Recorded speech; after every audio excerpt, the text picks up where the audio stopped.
नमस्कार, मैं डॉक्टर रेणु कुमारी आज के इस वीडियो में आप सबका स्वागत करती हूँ। आज के हमारा विषय है महाभारत। महाभारत भारतीय संस्कृति का विश्वकोश है। इसके विषय में कहा गया है कि जो महाभारत में नहीं है वह अन्यत्र कहीं भी नहीं है। यद इहास्ति तदन्यत्र यत न इहास्ति न तत्क्वचित्। आदि पर्व में महाभारत को धर्मशास्त्र, अर्थशास्त्र एवं मोक्ष शास्त्र कहा गया है। महाभारत का रचना काल प्रथम शताब्दी ईस्वी में माना गया है। यह विश्व साहित्य का सबसे बड़ा ऐतिहासिक ग्रंथ है। इसमें 18 पर्व हैं। उन 18 पर्वों के नाम हैं आदि पर्व, सभा पर्व, वन पर्व, विराट पर्व, उद्योग पर्व, भीष्म पर्व, द्रोण पर्व, कर्ण पर्व, शल्य पर्व, सौप्तिक पर्व, स्त्री पर्व, शांति पर्व, अनुशासन पर्व, आश्वमेधिक पर्व, आश्रमवासिक पर्व, मौसल पर्व, महाप्रस्थानिक पर्व और अंतिम है स्वर्गारोहण पर्व। आदि पर्व में चंद्रवंश का इतिहास, कौरव पांडवों की उत्पत्ति का वर्णन किया गया है। सभा पर्व में द्यूत क्रीड़ा का वर्णन है। वन पर्व में पांडवों का वनवास का वर्णन है। विराट पर्व में पांडवों का अज्ञातवास बताया गया है। उद्योग पर्व में श्री कृष्ण द्वारा संधि का प्रयत्न। भीष्म पर्व में अर्जुन को गीतोपदेश दिया गया है। द्रोण पर्व में अभिमन्यु और द्रोण का वध किया है। कर्ण का युद्ध और वध किया गया है कर्ण पर्व में। शल्य पर्व, शल्य का युद्ध और उसका वध। सौप्तिक पर्व में सोते हुए पांडव पुत्रों का अश्वत्थामा द्वारा वध किया गया है।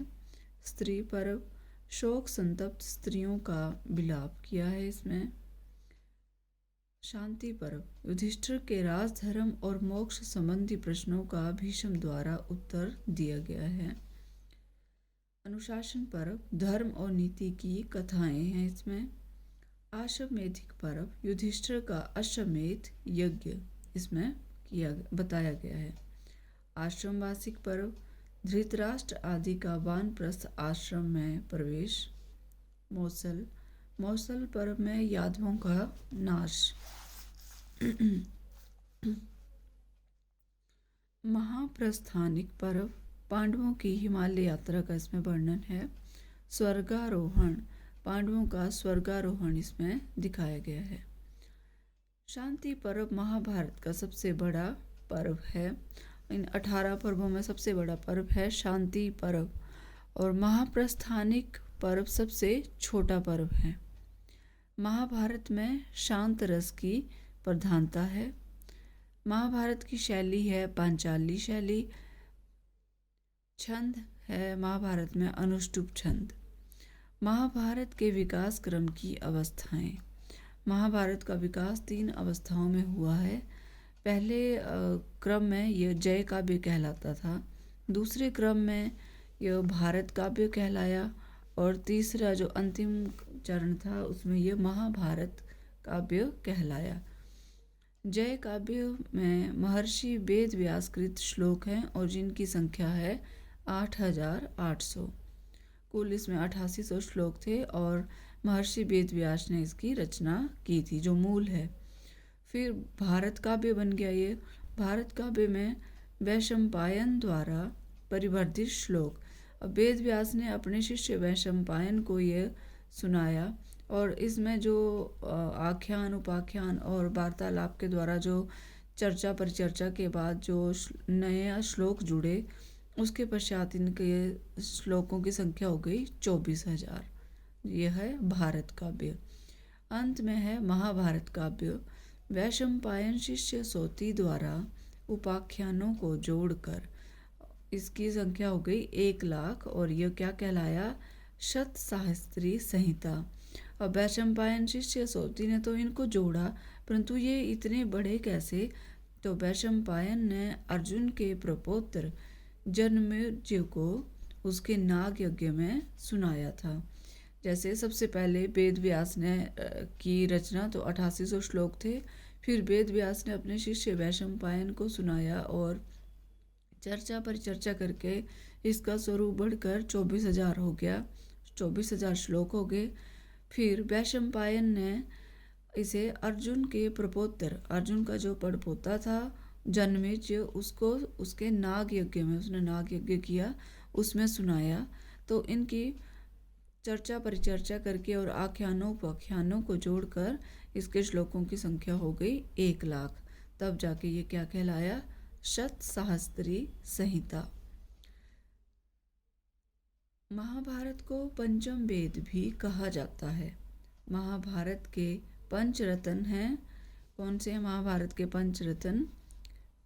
गीता, विष्णु सहस्त्र नाम अनुगीता, भीष्म स्तवराज तथा गजेंद्र मोक्ष।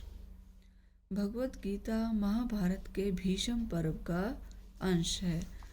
यह प्रश्न बहुत सी प्रतियोगी परीक्षाओं में आता है कि महाभारत के कौन से पर्व में गीता का वर्णन किया गया है, तो वो है भीष्म पर्व।